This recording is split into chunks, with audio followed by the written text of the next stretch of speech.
Olá, sejam bem-vindos ao nosso curso de FreeCAD 1.0. Na aula de hoje, nós continuaremos com a bancada de ferramenta Assembly para mostrar os posicionamentos baseados em vetores.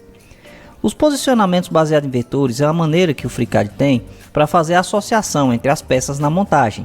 Essas associações elas podem ser fixas ou móveis, com limitações ou outras características interessantes. Para a gente ver essas características, primeiramente a gente precisa adicionar os componentes. Então, eu vou demonstrar agora a associação fixa de componente utilizando vetores. Então, clicamos para adicionar os componentes. No nosso caso, eu vou adicionar 2 cubos. Adicionei o primeiro cubo e agora confirmo o aterramento desse primeiro cubo. Como nós vemos, o aterramento é necessário para o primeiro componente. Agora, vou adicionar um segundo cubo. Vou movê-lo porque ele caiu exatamente em cima do primeiro e vou dar o OK. Bom, até agora o meu componente está se movimentando em relação ao fixo. Eu posso clicar no mouse e movê-lo. Porém, a posição que eu coloco ele não é uma posição que gera uma associação de uma montagem. Para fixá-lo em um outro ponto ou em outro componente, eu preciso associar esses elementos. A primeira associação com vetores que nós conhecemos é a associação fixa. Então, clicando aqui, criar uma junta fixa, eu vou criar essa associação. Para isso, eu preciso selecionar os vetores. Os vetores eles podem ser obtidos através de arestas circulares ou superfícies. Tá? No nosso caso, a gente pode fazer essa associação baseado nas arestas. Então, perceba que quando eu aproximo o meu mouse de uma aresta, na ponta da aresta vai aparecer um pequeno vetor com 3 eixos coloridos, onde o azul representa o Z, o vermelho representa o eixo X e o verde representa o eixo Y. Então, quando eu clico nesse ponto, eu fixo esse vetor. Observe também que quando eu aproximo o mouse do centro da linha ou das extremidades das linhas, eu vou ter esses vetores nas extremidades ou no centro dessa aresta. Quando eu aproximo o mouse de uma superfície, eu vou obter esse vetor no local onde representa o eixo gravitacional ou centro gravitacional desse plano. E quando eu aproximar o mouse de uma aresta circular, ele vai colocar o vetor que representa o ponto central do eixo de rotação dessa aresta circular. Então, no nosso caso, eu vou selecionar essa aresta aqui, certo? Na extremidade, criei o vetor e agora eu vou fazer a mesma coisa na outra peça que eu quero fixar. Então eu vou fixar nesse mesmo canto aqui, ó, para colocar um vetor em cima do outro. Quando eu clico, essa peça vai se mover e vai ser travada na peça anterior. Cliquei aqui no botão OK e agora, como é uma junta fixa, eu não posso mais movimentá-la. Mas, se necessário, eu posso criar um deslocamento ou uma rotação, sendo que esse deslocamento será um deslocamento fixo e essa rotação também será uma rotação fixa, tá? Então, colocando aqui, zerando esses valores de rotação para que nosso objeto fique na posição correta e o deslocamento também. Ao clicar no botão OK, eu tenho essa junta fixa onde esses componentes não se movem em relação um ao outro. Agora, nós vamos ver como fazer uma junta revolucionária. Então, para a junta revolucionária, eu vou clicar aqui em inserir componente, vou inserir o elemento pino, fixá-lo e vou inserir o corpo, que é um disco. Vou clicar OK e aqui, ó, eu tenho plena liberdade de movimentar o disco aqui na minha área de trabalho. Se eu quiser fazer a junta revolucionária, eu vou clicar aqui no botão criar junta revolucionária e vou clicar no eixo de rotação que eu desejo. No nosso caso, pode ser uma aresta circular. Então eu vou clicar nessa aresta circular e clicar depois nessa outra aresta circular. Perceba que o meu vetor fica no centro dessa aresta. Ao fazer isso, eu vou colocar um centro em cima do outro. Porém, ao fazer isso aqui, você tem ainda o movimento de rotação, porque é uma junta revolucionária. Só que ela não permite que você desloque esse objeto no sentido axial. Então eu tenho a rotação em cima do eixo Z, mas não tenho o deslocamento em cima do eixo Z. É isso que representa a minha junta revolucionária.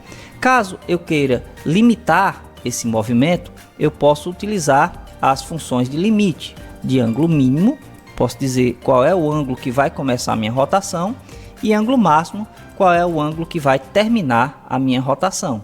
Então, colocando aqui o ângulo 0 em 90, eu vou permitir movimentar essa peça aqui em 90 graus, mas eu não consigo fazer a rotação completa. Se necessário, eu posso inverter a posição da peça. Então, clicando nessas setinhas aqui, eu posso inverter a posição do componente. Também, se necessário, eu posso criar um deslocamento fixo no sentido axial da minha peça.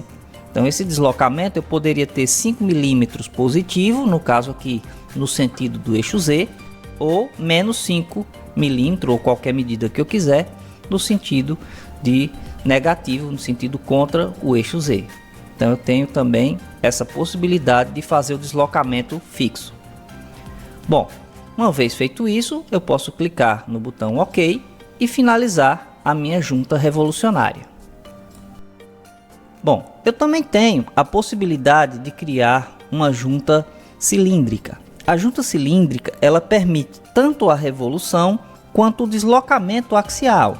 Então, para gerar uma junta cilíndrica, eu clico aqui na opção criar uma junta cilíndrica, seleciono no eixo de rotação das peças, no caso a aresta circular. E agora eu tenho tanto a possibilidade de girar a minha peça como deslocar ela ao longo do eixo. Então eu tenho a possibilidade de rotacionar em torno do eixo Z ou deslizar ao longo do eixo Z. Da mesma forma que eu tenho as limitações de movimento lá, igual a gente tinha na junta revolucionária, eu tenho também as limitações aqui. Só que aqui eu tenho a limitação do comprimento, né, do deslocamento. No caso aqui eu posso ir de 0 a um comprimento máximo, sei lá, 10 milímetros. E aqui eu tenho a limitação aqui no eixo Z, ó. Então eu tenho a limitação do deslizamento. E nessa caixa de baixo eu posso limitar o ângulo de rotação, por exemplo, entre 0 e 90 graus. Então aqui eu tenho o limite de deslizamento e o limite de rotação. Uma vez terminado as configurações, eu posso clicar aqui no botão OK. A próxima junta que nós vamos mostrar é a junta deslizante. A junta deslizante é uma junta que você tem um movimento linear. Então eu clico aqui para adicionar os componentes. Nesse nosso exemplo eu vou colocar uma caixa, vou fixá-la e vou colocar o cubo.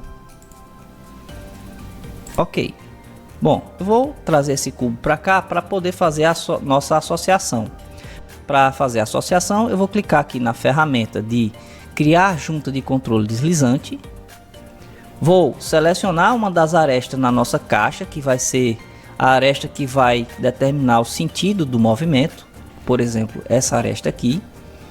E depois vou fazer a mesma coisa com o cubo, indicando qual é a aresta que ela vai coincidir. No caso, essa aresta aqui. Então, o meu cubo foi posicionado na caixa, certo? E eu posso fazer o movimento de deslizar. Porém, como você vê aqui, ele não tem limitações ainda. Eu posso configurar essas limitações ativando as propriedades de comprimento mínimo e máximo. Clicando aqui, eu posso fazer a movimentação de 0 a, por exemplo, menos 146 milímetros, que seria o comprimento dessa caixa. Então agora, ó, eu tenho a limitação do movimento desse cubo dentro dessa caixa.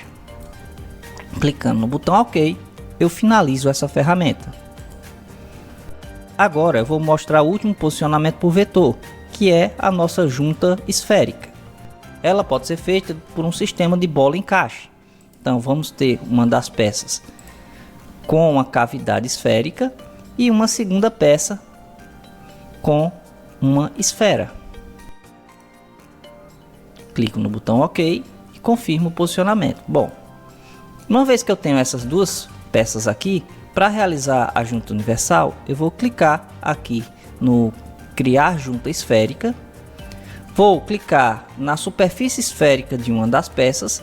Veja que o vetor fica no centro dessa esfera. E na outra peça, na mesma forma.